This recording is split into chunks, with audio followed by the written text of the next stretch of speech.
What is up, everybody? My name is Colby Jack. Welcome to another video. Today we're going to be making some more galaxy themed keycaps.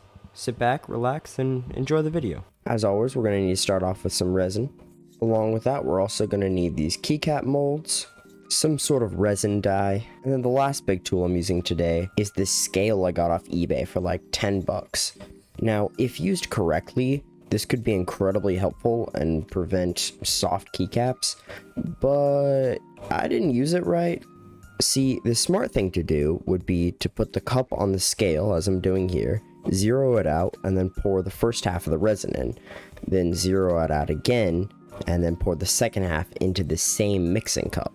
That way you guarantee the same amount of resin in one cup. But uh-oh, I made a little f***y-wucky.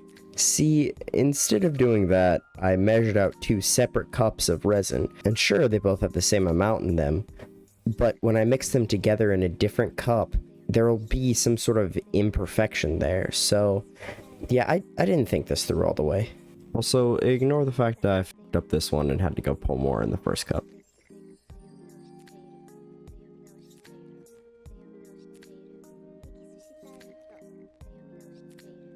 See, this is what I was talking about. When I pour these two into the main mixing cup, there'll be some residue left behind. So, in the end, the scale didn't really help me at all. Now just mix up the resin until the cloudiness goes away.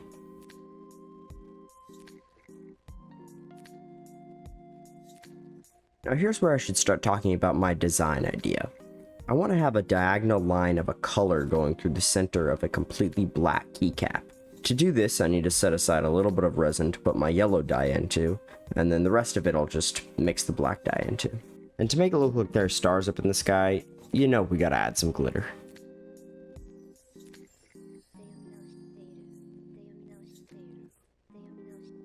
Now, be very careful when adding glitter to resin, because if you're not a designated expert such as myself, you could really fuck it up.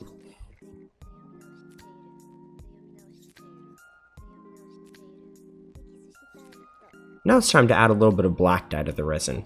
I was a little bit more generous with this because there's a lot more resin to fill, and I wanted it to be super opaque. I think black and yellow look really cool together.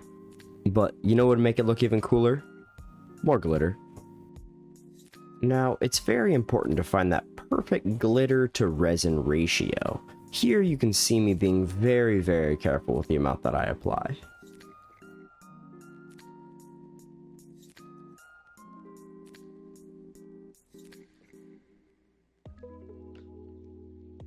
To be fair, it looks like I still didn't add enough, but the glitter will sink to the bottom as it's sitting in the mold, so I'm not overly worried about it. Now, I had just made the decision that I want this keycap to be a Windows key. Why? I don't fucking know. But nonetheless, it's still very important to test the key you want to cast in the mold, because each layer of the keyboard has a different size and shape, and so just make sure you're using the right mold for the right keycap. Now, a little bit of advice.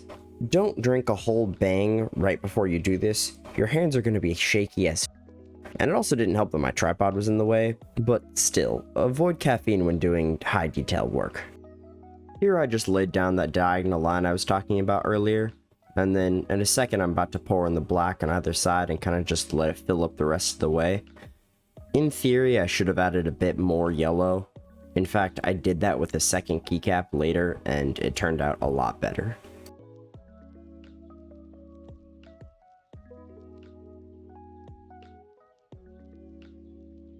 Jesus, it looks like I'm having a fucking seizure.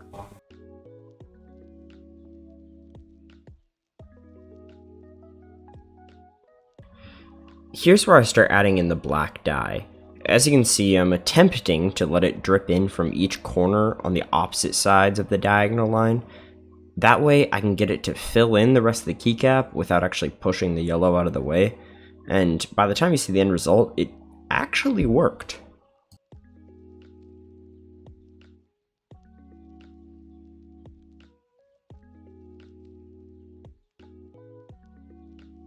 Now, I know I harp on this on like every single video, but you really gotta put time and effort into the stems, otherwise they'll get really messed up.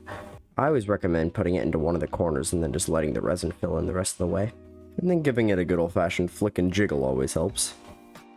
So off camera I made 2 more keycaps, and in one of them I just put a lot more yellow through the diagonal, and then in the other one I just filled the whole entire bottom with yellow and then just tried pouring the black in from each corner. In the end, the second one ended up turning out the best, so the idea worked, just my execution on camera wasn't great.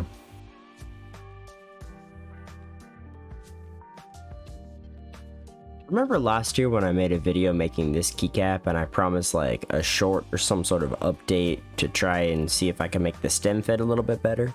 Yeah, well, I never did that, so I'm doing it now. Now, I'm still getting settled down in my new place, so I didn't have any toothpicks or anything, so I took a plastic fork and just snipped all the little prongs off, and then I used that to fill in the stem holes.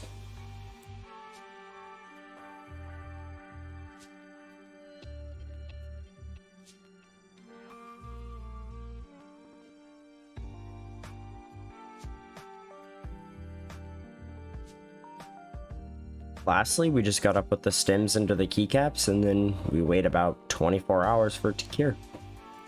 It's very important to make sure that the stems are lined up though, otherwise they're not gonna fit on the keycap. I kind of ran into that issue, but I got lucky and it just barely fits.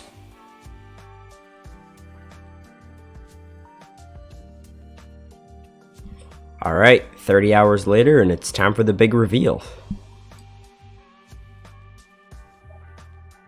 I had probably the highest hopes for these keycaps versus any others I've ever made. And I'm just gonna say it now, I am super happy with the way they turned out.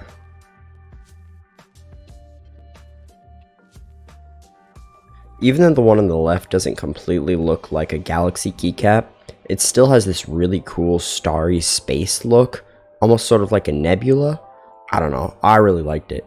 But overall my favorite was definitely the one on the right. It was pretty much exactly what I was going for. The one in the middle was the one I actually recorded in this video, and I believe it turned out the worst, but it still was pretty cool. All I needed to do was add a little bit more of the yellow resin through the diagonal and it would have turned out better, but still, it is pretty dope. Here I'm just cutting away the final bits of resin around the outside of the keycap so that I can put it on my keyboard and finally test it.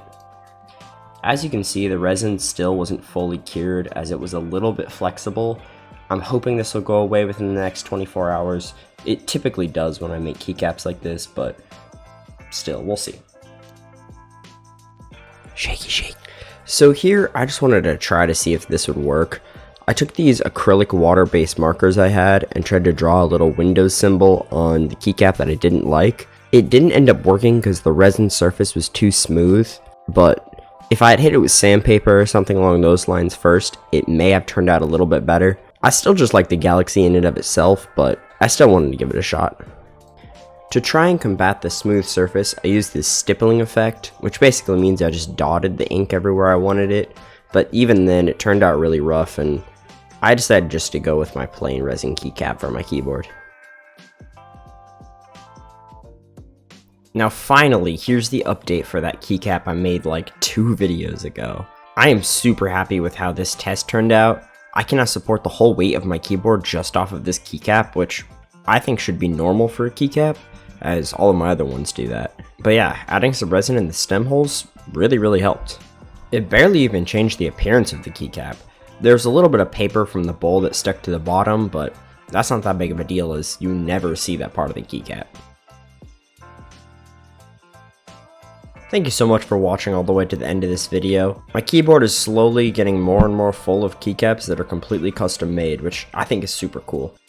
If you guys have any other ideas, please put them down in the comments below. I always love new ideas, and I don't know, I want to fill my whole entire keyboard with custom made keycaps. Sorry the audio was a bit messed up for this video. I was kind of messing around with different filters for my microphone just to try and cut out some of the background noise, and they changed multiple times throughout this video. So at the beginning you got this really rough, more robotic voice, and then I think I figured it out around the middle of this video, but yeah, I don't know. I'll be working on it in the future. Make sure you hit that subscribe button and like the video if you enjoyed it. Also, feel completely free to compliment my amazing creativity skills down in the comments below. My name is Colby Jack, and I'll see you in the next video.